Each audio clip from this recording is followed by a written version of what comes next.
Po yung dagat dito. Grabe, ang dagat dito sa Bowen. Ang luang-luang oh. Oh, luang dito sa dagat. Dito lang ako kasi baka mahulog ang cellphone ko. Oh. Dito siya. Oh, ang ganda dito. Dito ako sa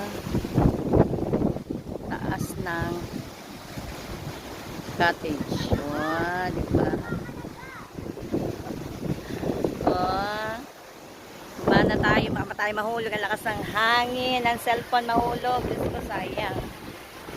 Sayang ang cellphone. Yan oh, para lang din ako nasa Pinas. Oh, di ba?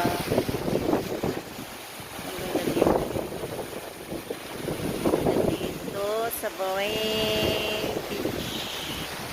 Bye guys.